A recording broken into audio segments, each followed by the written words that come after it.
Good evening and welcome to the second UFC live stream of the season, the Rotowire Online Championship draft tonight. $250,000 grand prize on the line. First draft of the season for the NFL schedule.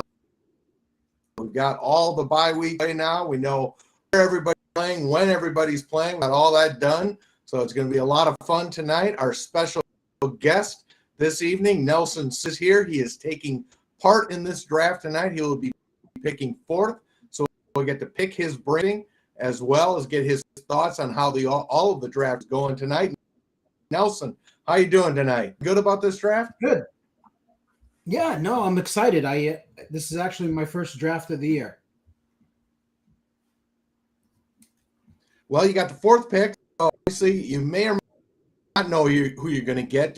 Have you got it pretty much at one player you want? You got a couple players you want? I'm not going to ask you who you're going to pick because it goes, but have you got it narrowed down to one or two guys? Yeah, I'm positive that I'm going to go wide receiver. Oh, okay. No matter what, even if the top two are gone. One guy. Yeah. I think honestly this year at the 4 pick, assuming let's say like JT goes number 1, and let's just say Cooper Kupp goes off the board. It doesn't matter what number 3 does because there's 3 wide receivers that I would take there, and three left. Yeah. Wow. So Jefferson, Chase, and somebody else, I assume, obviously. Yeah, it would be Jefferson, Chase. I like Adams and I like CD. All up that high. All right, good like stuff. All right. Yeah. All right. So this is going to be a fun draft. Like I said, the Rotowire this year, a record 250,000 guys we've got this year. We're obviously a ton of drafts between now and September. Derek, we are fired up about this contest. We bumped up the prize. But we, like I said, we're super excited about this contest this year, aren't we?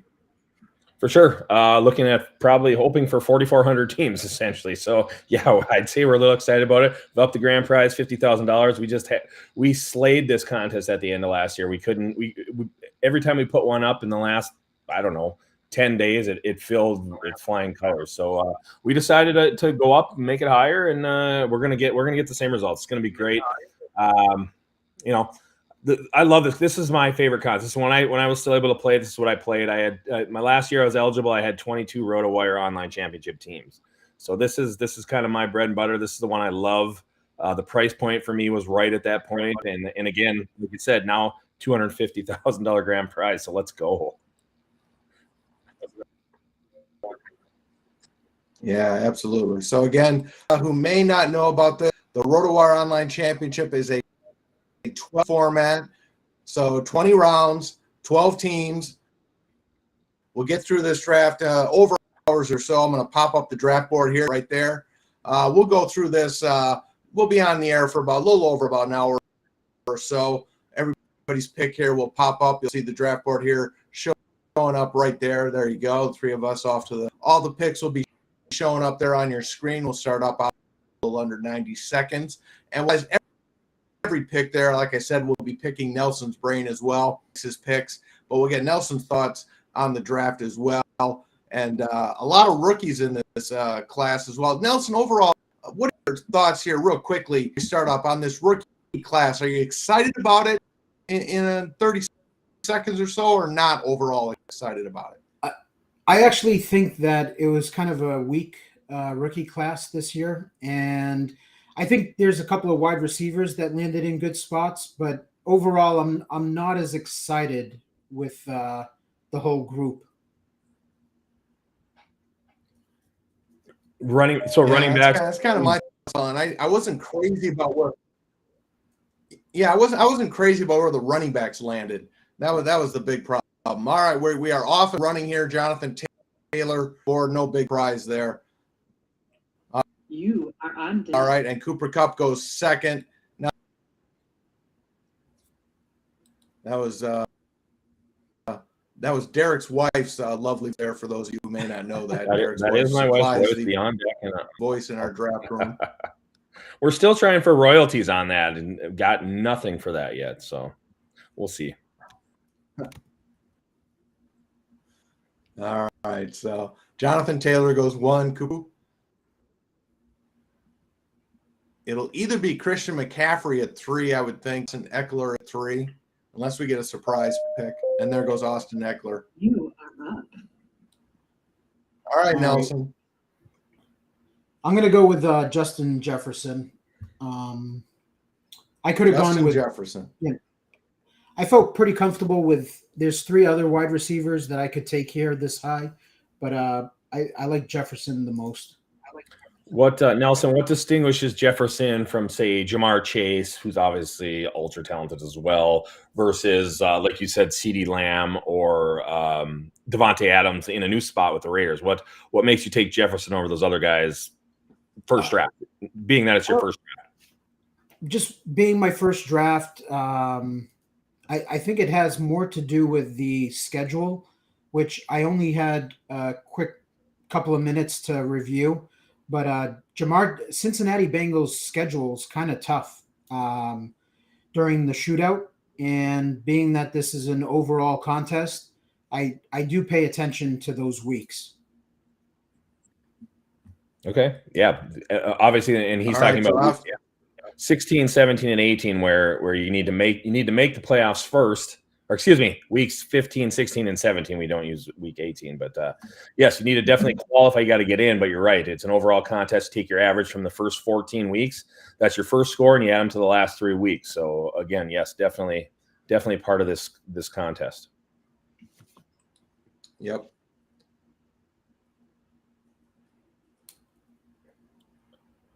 So after Jefferson, we All right.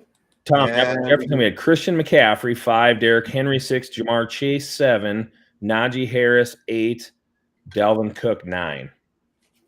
And I'm just going to keep saying it. I said it on our Dalvin Cook at 9 is such a great value pick. I just love it. He's still a stud running back.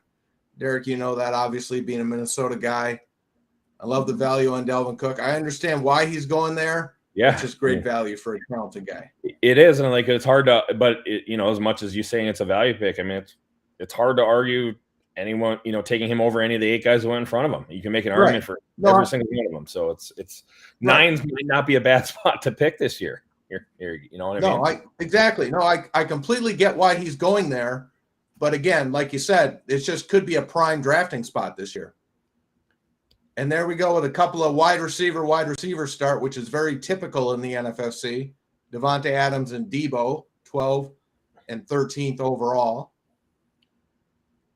I'm interested in the Deandre Swift pick at 11. Nelson, what are your I mean, I know I heard you guys right when I kind of came on talking about how the Lions offense is very sneaky.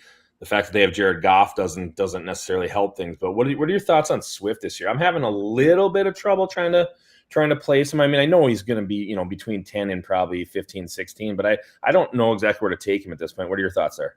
No, I like Swift. I think he's going to be in a committee with Jamal Williams.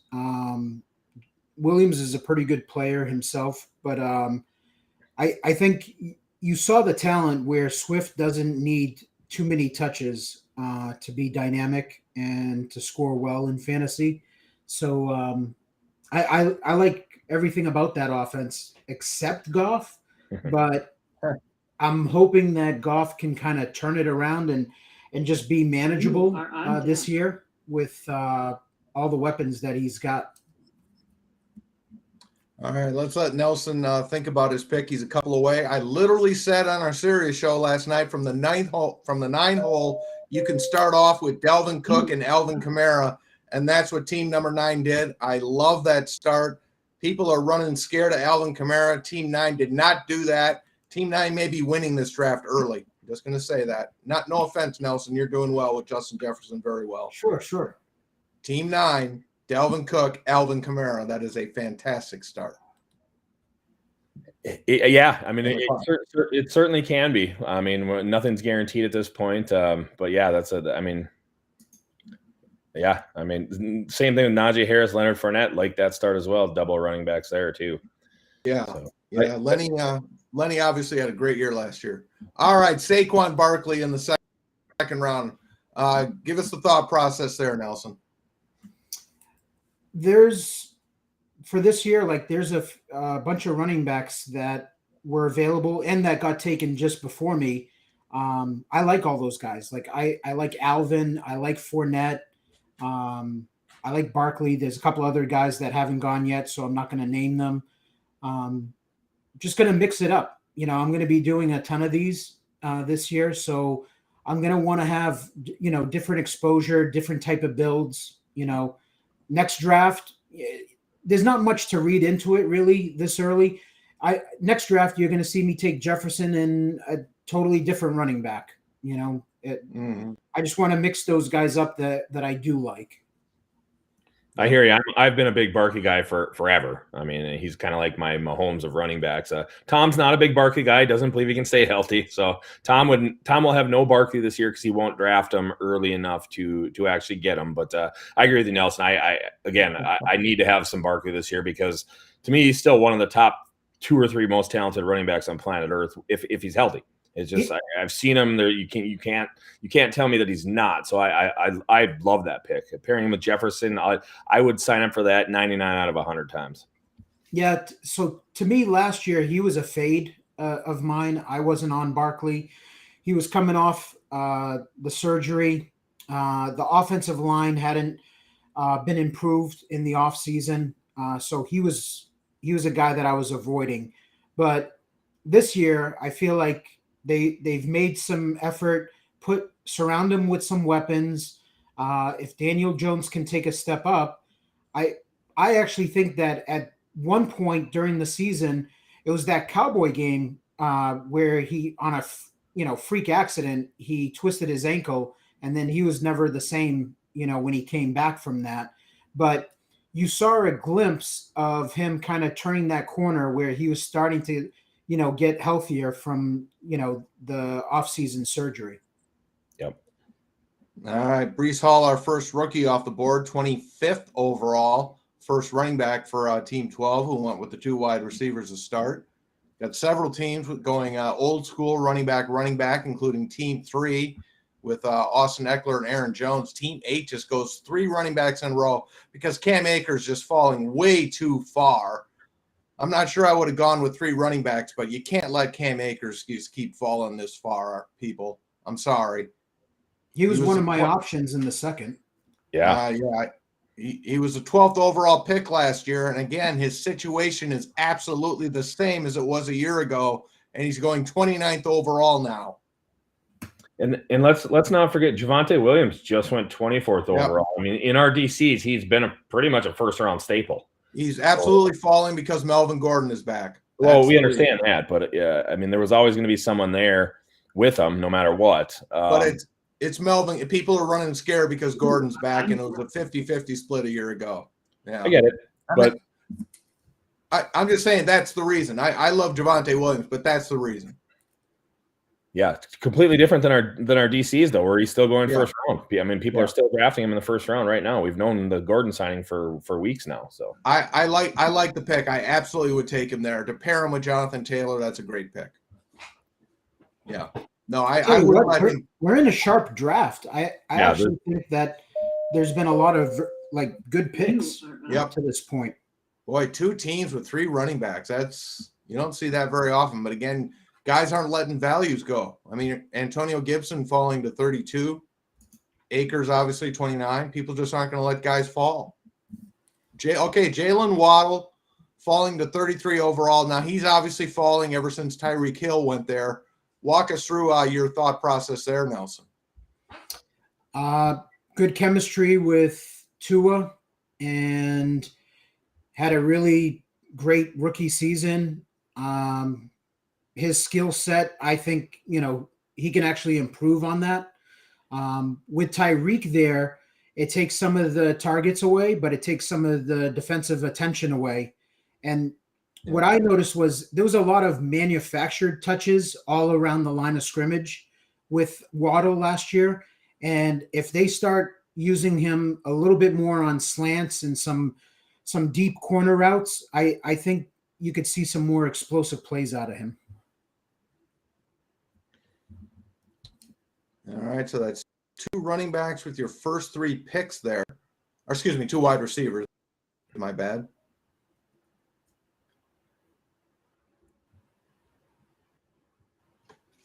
You got some bats. I'm trying to get them in here. See that once they start coming in. Trying to talk to us. I want to get them into our live stream here. All right, Keenan Allen, our first quarterback our second quarterback. Josh Allen went earlier, so Josh Allen and Justin Herbert. Now Kyle Pitts off the board to end round 3. Moving at a pretty good clip here.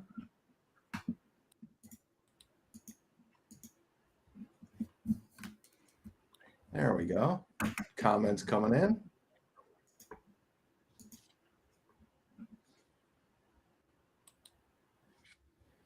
Deontay Johnson, Nelson. I don't want to tie you up too much because you're going to be picking. I love Deontay. Anybody who follows me on Twitter, Derek knows I love Deontay Johnson, but I'm fading him this year. I do not like Mitch Trubisky at all. As bad as Roethlisberger was, I think it's a downgrade. Even if Pickett takes over, I'm not crazy about this. I'll get your thoughts about Deontay after you make your pick. I'm fading.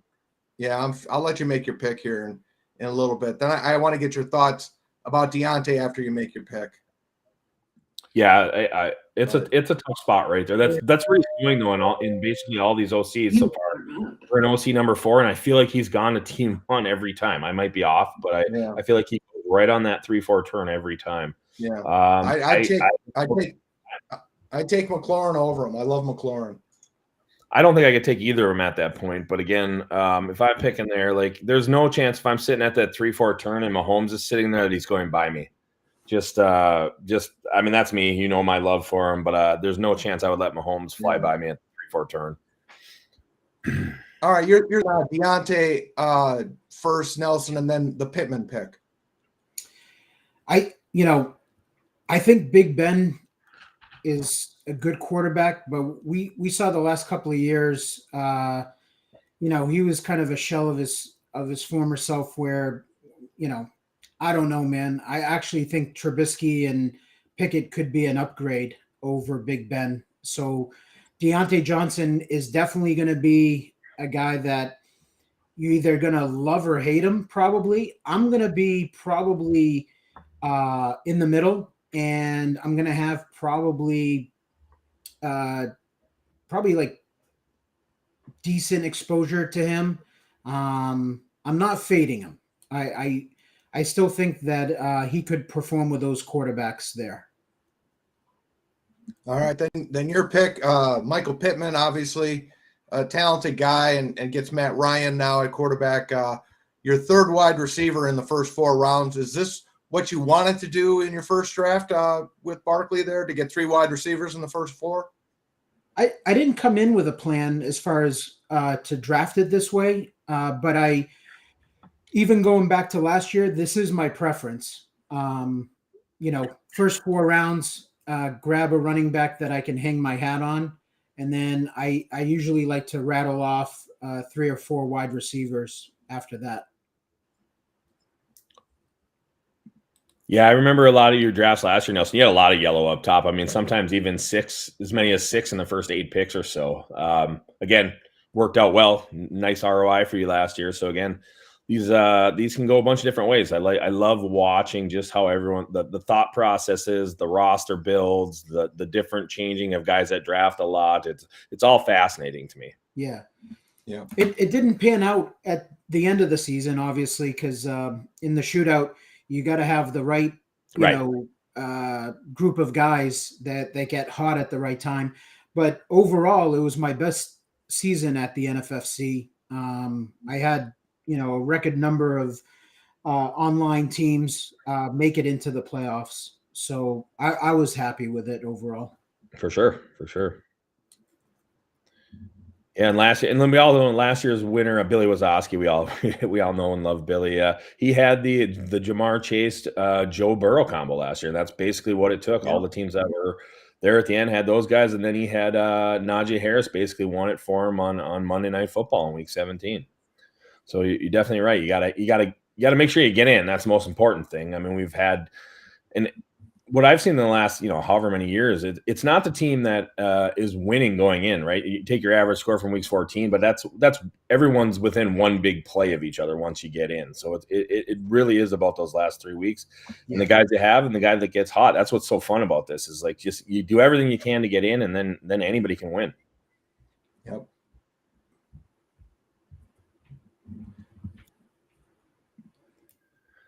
So team 10. I'm falling and I can't get up. I'm falling and I can't get up. That's our help call, everybody. That's our help call, everybody. That's what we hear all the time. That's me fixing it. Go ahead, you guys discuss what's going on here. All right, looks like we got one mistaken pick there, so we'll have to make a fix. All right. Accident. All right, so while we're making that fix, Nelson, I want to ask you about Chris Godwin. And an injured player like that, obviously supremely talented guy, goes near the end of the 4th round here. There's no guarantees that he's going to be ready for week 1. Is this a guy, and obviously you're going to be doing a lot of drafts now, over the course of the drafting season. Is he a guy you're probably going to have some shares? Is he a guy you're going to have a lot of shares of? How aggressive do you want to be with a supremely talented guy who's got injury questions? That's actually funny. I'm going to be doing a lot of these, but I'm probably going to have 0 shares of him. I'm not touching him in the 4th round coming off the ACL. Okay. Nelson, another guy I'm interested in this year is Amari Cooper. I mean, a lot of it to me depends on, is Deshaun Watson actually playing? I don't know that we know that right now. I know you've been an Amari Cooper guy in the past. I noticed he was on a lot of your teams in years past. What are your thoughts on Amari Cooper this year with Deshaun and then obviously without Deshaun? You are on deck. Really talented wide receiver. So I've always liked him. Always seems to get dinged up. Which is the frustrating part. One of my rules is actually to, be a little bit shy on the exposure to wide receivers changing to new teams, new offense, got to get used to a new quarterback. But I do like Cooper, and I like the Deshaun Watson connection with him there. We don't know for sure if Watson is going to play the full season or if he's going to miss, some games. But Cooper's a guy that I'll probably have a little bit of exposure to. I won't be overexposed. Gotcha. Treylon Burks off the board at 56. That seems to be earlier, I think, than he's typically been going. Yeah, I haven't seen him go in the 5th round in any of our drafts yet. I mean, obviously, we only had 4 of these OCs, and this is the first one after the actual draft. But wow, yeah, that seems a little early. That felt early to me. Yeah, that felt early. All right, Nelson, you may have just won the draft right there. I love the Allen Robinson pick. He is falling way too far. I'm sorry. You could have probably taken him in the 4th round. I could have, yeah. I mean, again, what's so tricky about this year, guys, that's driving me crazy is I don't know if you guys know this, but one of my rules with drafting, like I just said, is new wide receivers in a new offense. I tend to kind of shy away a little bit. I'll have a little bit exposure through the years. I've done this, and it's kind of worked out for the most part, where that first year they kind of underperform. But this year, there's been so many freaking every wide receiver, it seems like, is on a new team. Right. You almost have no choice. Yeah. Or it's funny because I was joking with a couple of friends of mine that play fantasy football, and they were asking me if I was even going to draft this year because they're like, Nelson, with all the wide receivers changing teams, Tyreek, Devontae Adams, Allen Robinson, A.J. Brown, are you even going to draft because are you going to have any players to take? So it was kind of like the running joke, but I mean, at some point you gotta try to figure out which guys you think are going to be able to perform. I like the offense that he's in. Cooper Kupp's coming off of a incredible season, defenses are going to be paying more attention to him this year. That tends to be the case in the NFL. When you have a player that is coming off a career year, like the year that Kupp had, there's usually a little more attention being paid to them. So I think Robinson could end up, having a pretty good year his first year with the Rams. For sure. And he's basically go ahead. Well, I was just going to say, I love Allen Robinson. And to me, he's a better version of Robert Woods. I mean, I like Robert Woods too, but Allen Robinson's a better football player than Robert Woods has been. So, can't ask for a better landing spot. Yep. He's got Robert Woods' role, and he's going 2 to 3 rounds later than Robert Woods was going last. Than Robert Woods was going a year ago. Correct. Yep. Yep. I mean, it's incredible value. I mean, just get into an early draft, people. Play NFFC.com. Take advantage of this. This is how you win. This is people my first gifting you, Allen Robinson, of the draft. So Michael Carter, who's obviously in the backfield with Breece Hall, second to last pick of the 5th round. What do you guys think about that? To me, that seems. I mean, again, we don't know how that's going to play out, but boy, that seems early. Yes, no. Yeah, I mean, I'll give my thoughts. Nelson's going to be on the clock here. I mean, sure. Obviously, I think it's going to be a committee of some kind. I think Breece Hall is going to be the lead guy, but Michael Carter's going to have a role. I think there's no question he's going to have a role. He was a good running back last year. He's not a great running back. I don't think he's Melvin Gordon good, like we saw last year with Javonte Williams, but I think he's good enough to have a role. He's good enough to prevent Breece Hall from being what we wanted Breece Hall to be, and that was an unquestioned 3-down running back somewhere. So that's why I'm not crazy about where Breece Hall is being drafted right now. And we can get Nelson's thoughts after he makes his pick here. Somebody just asked in the chat, prize money for this draft. This is a $250,000 grand prize, $350 entry. Somebody asked, is the NFFC better than one of our competitors who I'm not going to name? Yes, we are better than all of our competitors. I'm not going to name our competitors because we are better than everybody else. Of course, I'm biased by saying that, but $250,000 grand prize, $350 entry. We got these drafts every single day. They're obviously going to be heating up now that the schedule's out there. Everybody knows the bye weeks and all that good stuff. So, yes, these drafts are fantastic. Nelson can vote for us. He's been playing with us forever.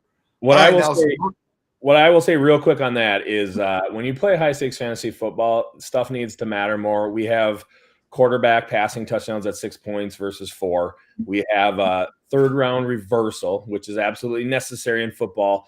And we also have a KDS system where you can try, you get to submit how you want your draft order. It doesn't always work out right, but more often than not, everyone basically goes up in the draft order of where you come out.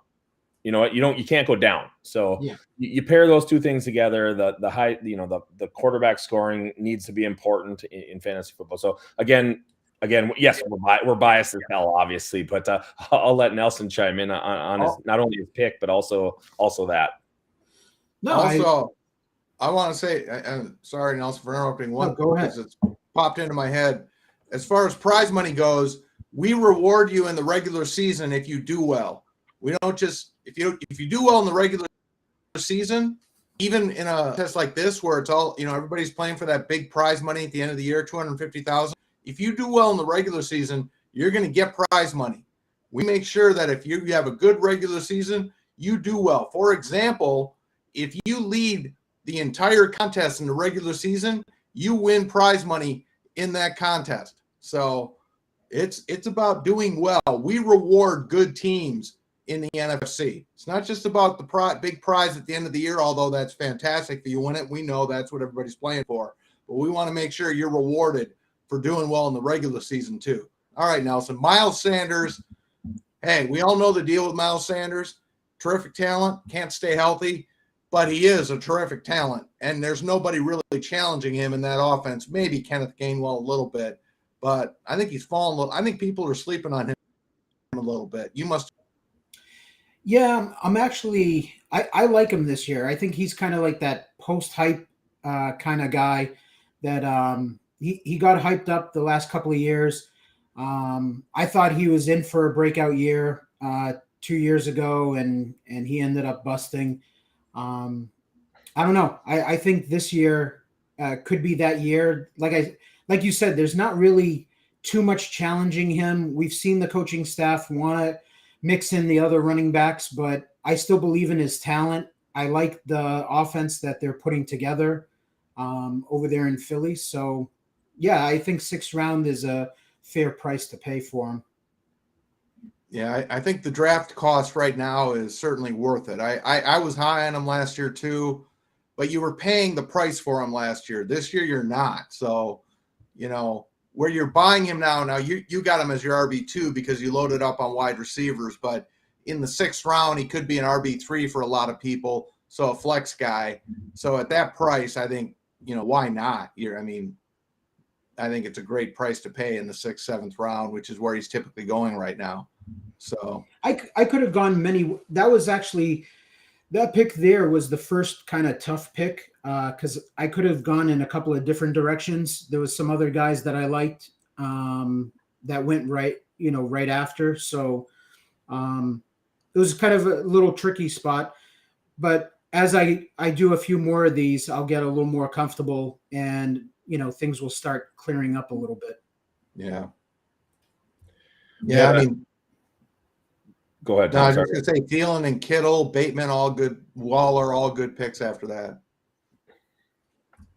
Yeah, we had a little team 12 on the wrap. 6-7 goes Lamar Jackson and Kyler Murray. Now, I love both those quarterbacks, but I just cannot get on board with taking them on the same team. You have to make that decision every week. And again, there's probably people that are a billion times better at than me, but that is the least You are on deck. type of decision I want to have to make every week in fantasy football if I have to start Lamar Jackson or Kyler Murray. Like, there's so many other decisions that are hard. Wide receiver 3, who's at flex? What? Imagine having to make that decision every week. Yeah.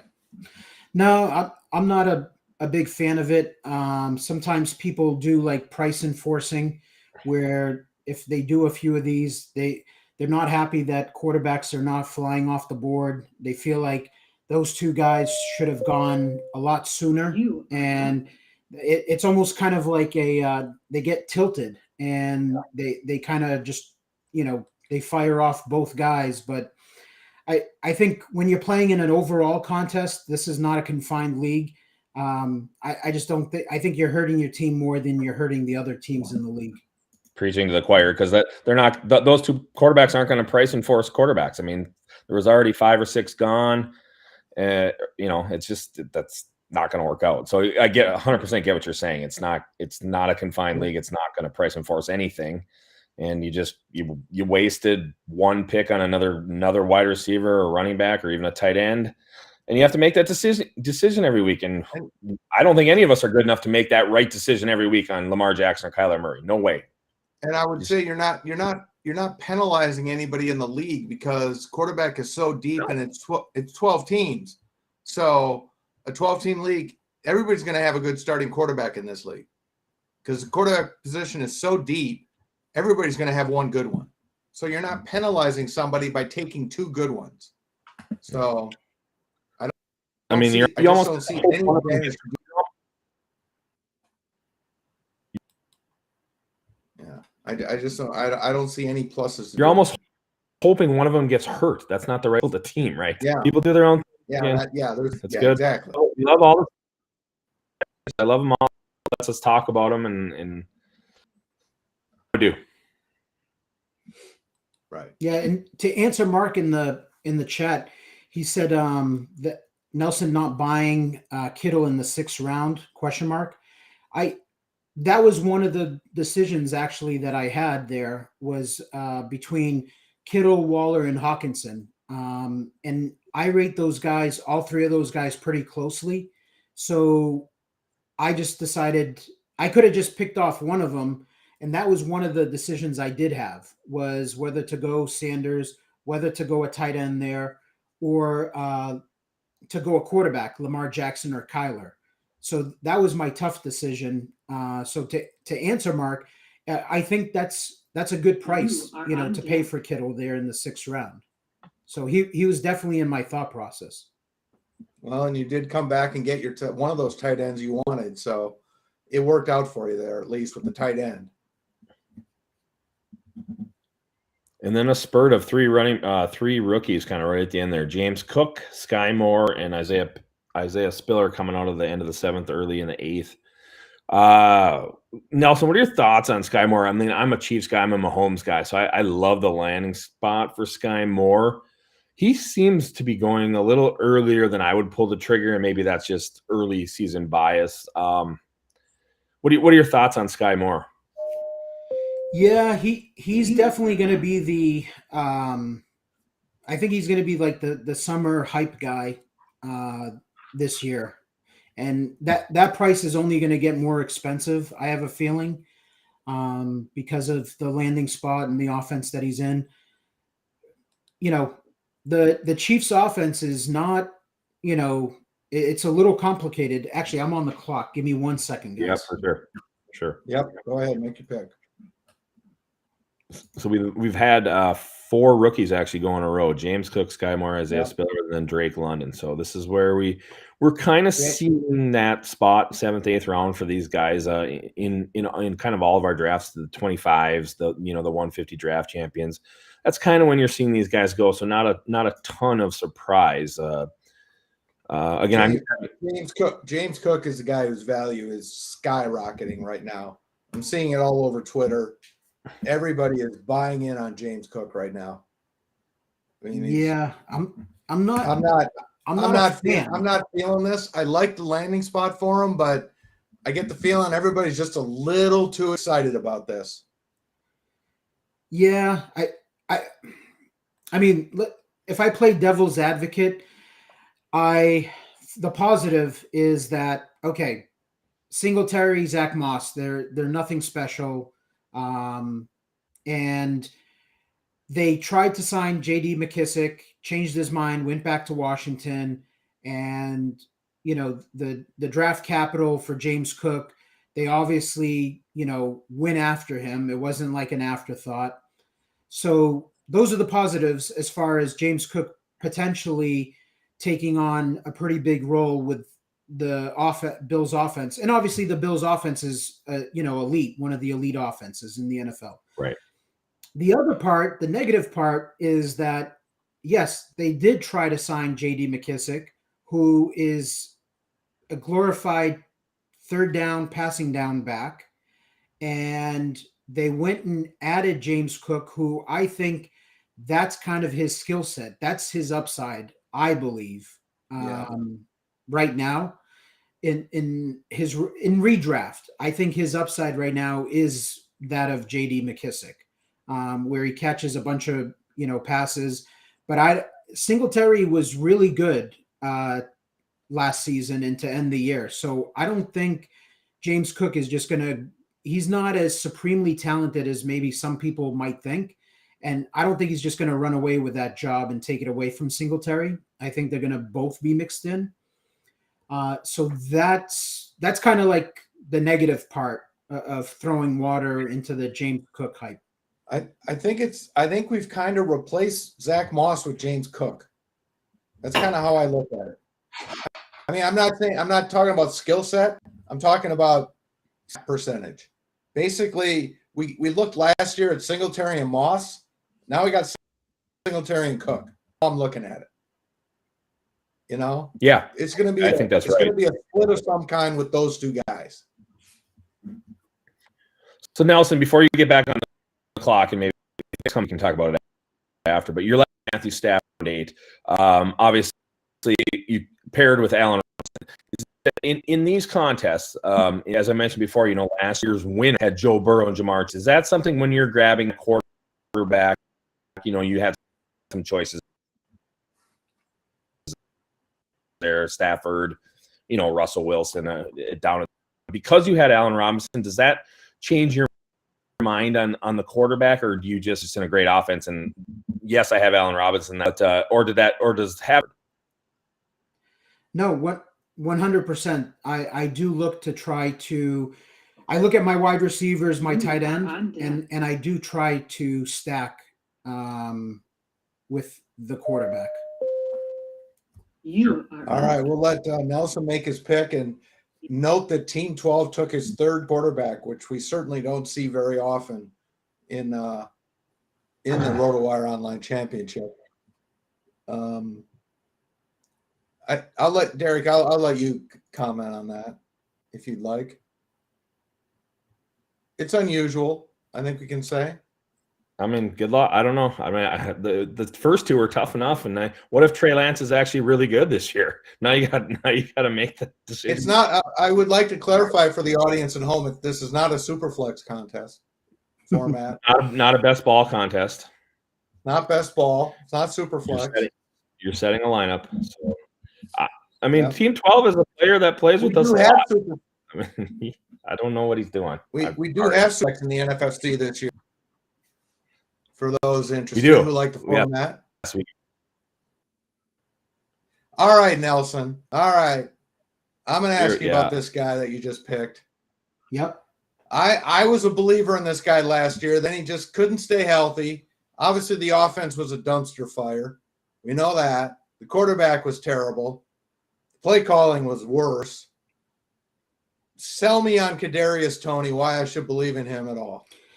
Well, one, I don't believe in like injury-prone guys or can't stay healthy.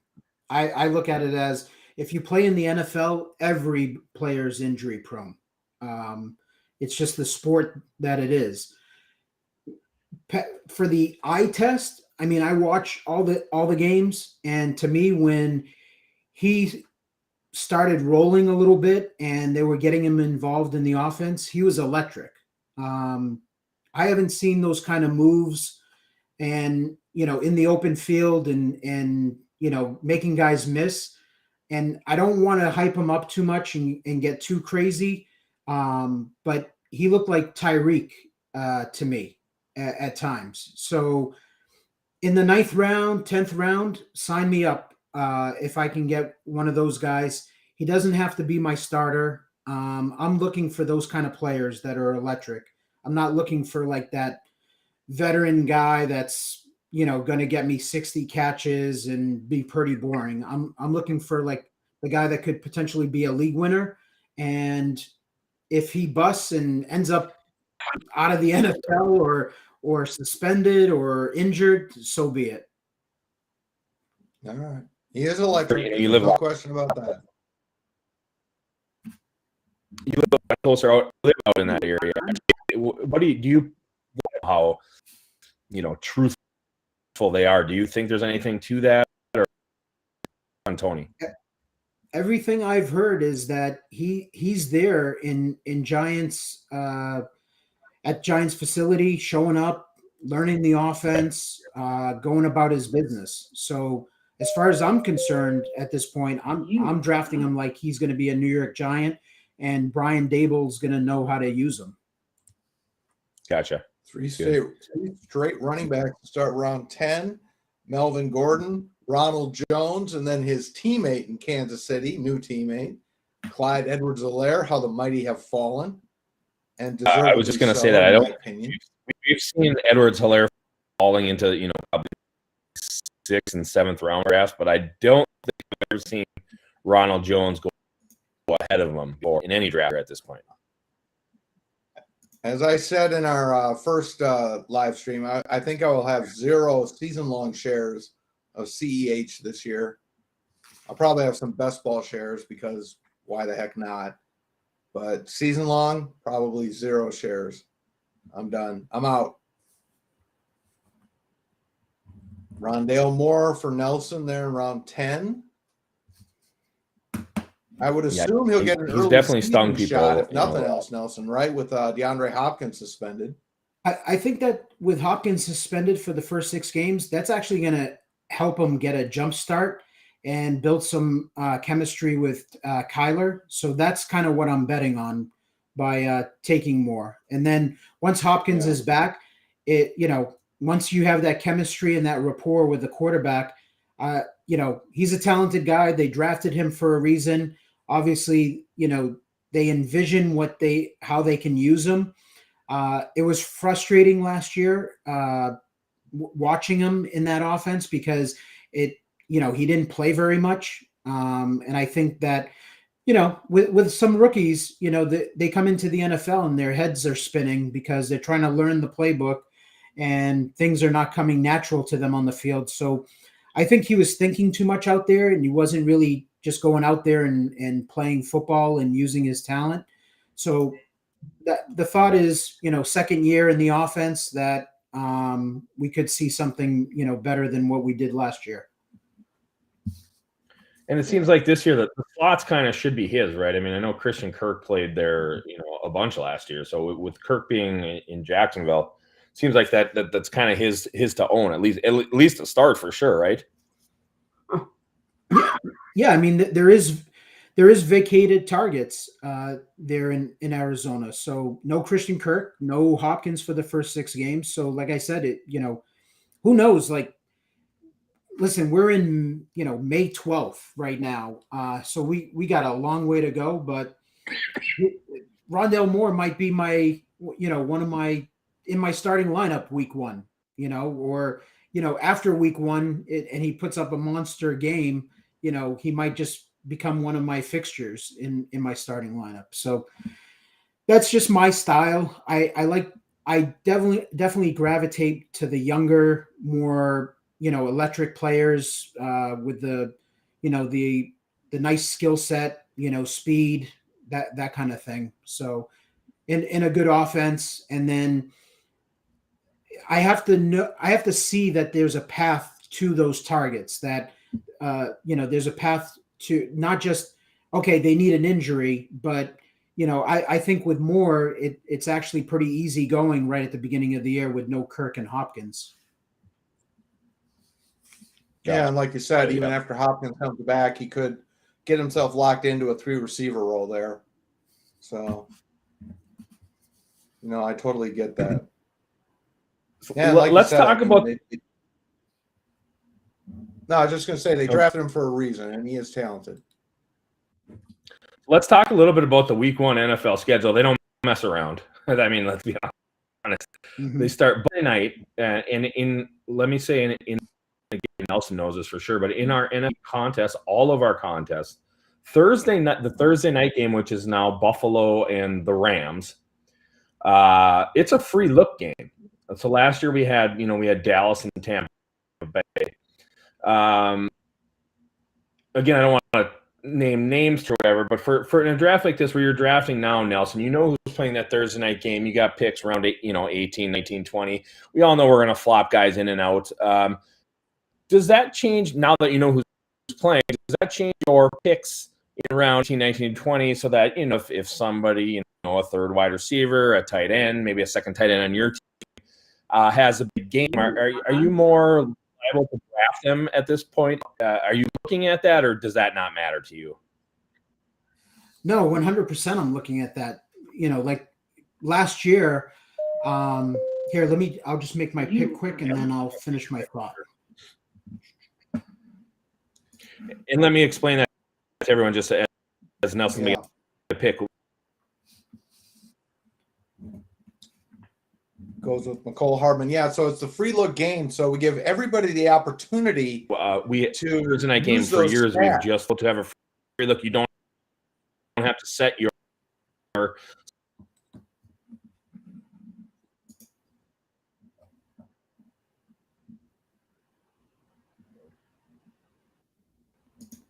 Yeah, so every opportunity you use those stats from the Thursday night for week 1. You have to set your players, though, by the first games on Sunday. So everybody from the Thursday night game has to be in your lineup or out of your lineup before the opening games on Sunday, the 1 Eastern game, noon Central, 10 a.m. Pacific, whatever time zone you live in. But you get the opportunity to use those stats. And what often happens is guys on Thursday night who blow up, maybe unexpectedly, or the year, if you remember, Peyton Manning threw, what was it?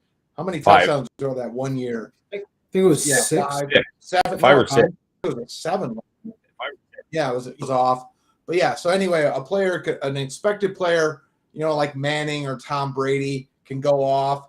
Their ADPs will shoot up for our weekend drafts, or maybe an unexpected player will blow up on the bench. Julius Thomas was a guy that one year he went off.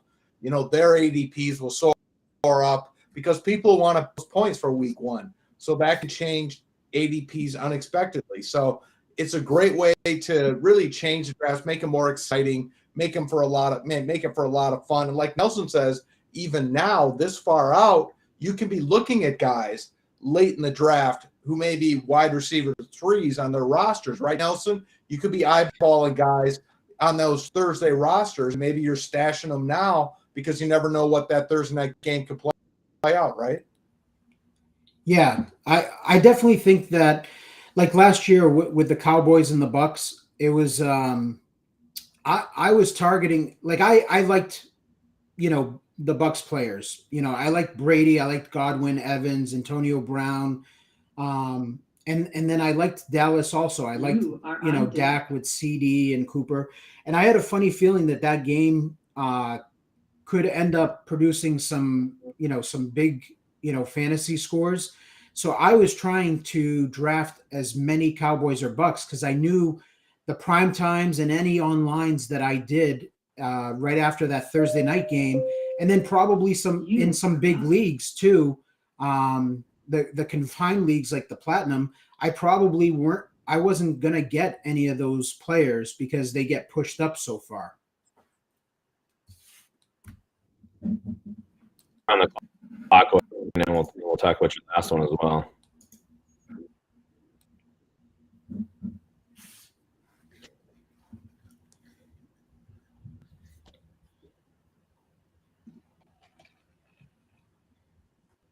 All right, so Marlon Mack, talk to us about the Houston backfield. I have no idea. Give us your thought. Obviously, you think Marlon Mack's going to play a larger part there than most people probably do. Yeah, I mean, I have no idea what's going to happen in the Houston backfield, but I know that I'm not a big believer in Dameon Pierce, and I do think that Mack is talented. So I don't know. I think he has a chance at operating as the lead back there. There's not really, I'm not in love with him there in Houston, but I do think there's the outside shot just because I really don't think Pierce is all that good. Yeah, and former Packer Marquez Valdez-Scantling going a couple of picks after you there to team 6. Gotcha. Talk to me about Hardman. It's hard. Yeah, you took Hardman earlier. Obviously, you like him more than Valdez-Scantling, I'm assuming. I do. I think obviously Hardman's been there now 3 years. He's another like post-hype guy that people have been waiting for that breakout in that offense.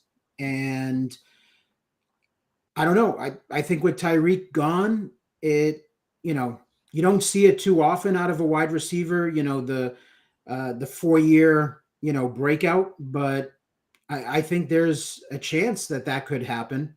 And he's got a similar skill set to Tyreek. And I think they're going to have to keep defenses honest and be able to, throw the ball deep. And that's what Mahomes does well. So, it's kind of one of those like lottery tickets where he could turn into, a poor man's, Deshaun Jackson type.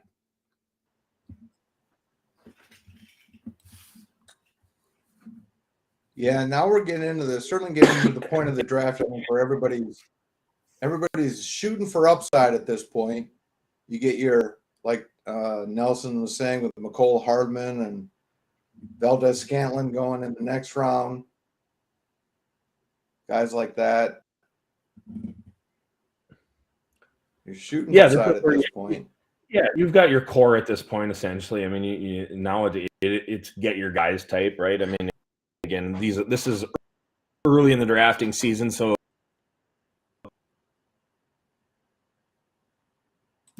we haven't really established a solid ADP or where guys are going to end at this point. So yeah, it's kind of grab your ears when you're all said and done. Do you have a particular You balance? are on Hey, I got to have 2 quarterbacks. I need to have 6 running backs, 7 wide receivers, 2 tight ends. Do you worry about that this early, or not really? I guess a little bit. I definitely I like to have like 8 wide receivers on a team, and then I like to take You shots are up. late on a bunch of running backs and just speculate on them. So I like to get my wide receivers earlier, and I rather not speculate late with wide receivers.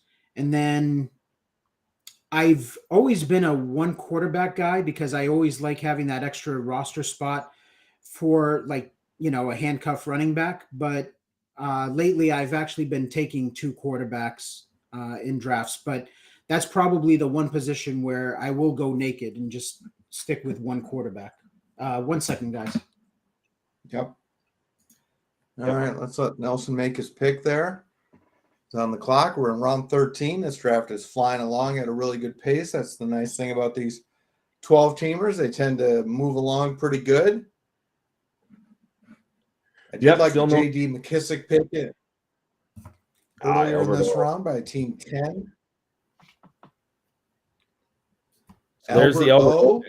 I think, Tom, last time we did this live stream for the OC, Albert O also went right around there. It was certainly the 13th round. And I said, if you could guarantee me him in the 13th round of every draft, I would not take a tight end before him, because I like that value enough where just with Russ going there, and I just think that's a beautiful pick. So perfect. Nelson, give us your thoughts on Albert O there. Yeah, I mean I'm a fan of his. I like his talent, and I think once they shipped out Noah Fant as part of the Russell Wilson deal, I think that Albert O has a chance to carve out a role there in that offense.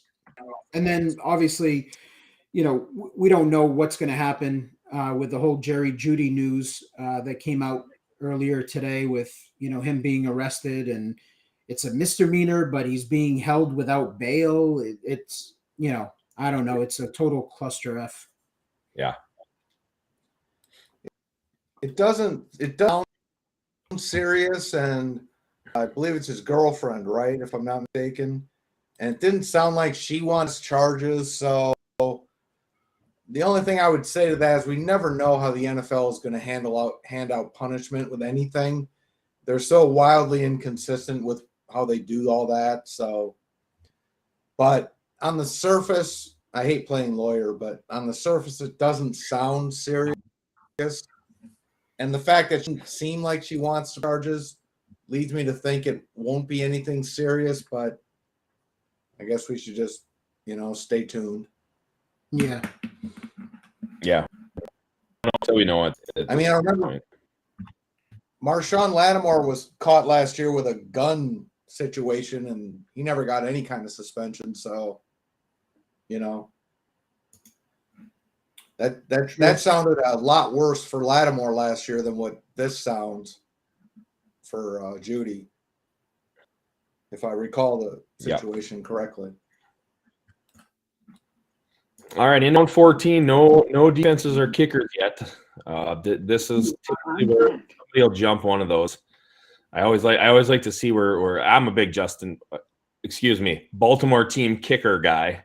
I always like to see where he goes, and I think there's a couple I like a lot this year. So I'm surprised no one has actually jumped a defense yet, because pretty much every year we see that fan favorite defense go for sure by the 14th round, but a lot of times even around 13. So again, to each their own. Obviously, someone was very excited about that Tua Tagovailoa Twitter video from yesterday. We saw him throwing that super fired up deep pass at Tyreek Hill, right on the money. You couldn't have asked for a better deep ball pass from Tua to Tyreek. Oh, what a great deep ball that was. There we go. Somebody pulled it. I had to make Darik happy. There we go. Our first team defense, or team kicker, is in this case a defense. Nelson takes it. The Colts. Yeah, there you go. I don't know if you guys saw it. I don't even know if it's real. I was on Twitter today. I saw that. I don't know. Again, it might have just been a meme. It might have been fake, but the Miami Dolphins are now looking for like a new video coordinator. I don't know if that was real or not. I mean, come on, guys. Who's back at the home office going, we've got all this practice video of Tua, and yeah, this is the one we're going to put on Twitter today. Where Tyreek Hill makes it. Yeah, right. Tyreek is literally standing there while to land so he can catch it. Yeah, there we go. That's the one we'll go with. Good job, guys. That was good stuff. I mean, in fairness, the whole situation with Tyreek going to Miami and everyone, joking around about, Tua and his arm strength, which it is true. Like he's got deep ball accuracy, but he doesn't throw a pretty deep ball. But for all that talk and joking around, I really think that offense is going to be a lot of like crossing routes and a lot of, out routes and, things like just get the ball in Waddle and Tyreek's hands because they can make plays. So I don't think it's going to be like, this run and gun where, you're going to see Tyreek and Waddle just streaking down the sideline and the coaches are looking for, Tua to, throw it 60 yards. Right. With all those running backs that they have now in the stable, you got to think the play action is going to be a big part of their game. I mean, it's just right. You also don't sign 1,000 running backs if you plan to throw the ball all day long. That's the other thing. Right. They clearly don't want to have Tua throwing it all day. You don't have all those running backs, and I understand Mostert's got injury issues, and maybe Chase Edmonds does a little bit too, but there's a plan in place, and the plan is not for Tua to be throwing the ball 35, 40 times a game. For sure. Yep. Let's be clear about this. Even with Tyreek Hill there, even with Waddle there, there's a plan, and it's not for Tua to be throwing it a lot. No, I agree 100%. Yeah. All right. Nelson started something here with the defense. Yeah, we did. Now we got defenses flying off the board. Love it. And there was your Justin Tucker team picker pick too, Nelson. That guy might have won the draft there. Just saying this was Justin Tucker. And just for everybody who doesn't know, we do not use individual kickers in the NFFC. It's team kickers only. So that's why it says Baltimore Ravens there for team number 9. Right. Despite the fact Derek and I both do love Justin Tucker. Correct. He doesn't follow me, though, like Dan Bailey used to follow you. Yeah, I haven't checked. I don't know if Bailey still follows me or not. That was awesome when I found out he did. Mad props to Dan Bailey. I'm sure. Come on, man. How awesome was that when I found out Dan Bailey followed me on Twitter? That was great. Now we're definitely in the territory where you're. It was good stuff. We had some. There's no ADP, and there is, but at this point, to me, there isn't. You're just throwing crap out the window and grabbing guys you think that can make your team win. No, you are on deck. You got 3 running backs. Yeah, it's kind of by design. Yeah. All right. Well, not a lot of again. Other than go ahead, Derek. Just a couple more rounds, and then we'll call it a night here. And a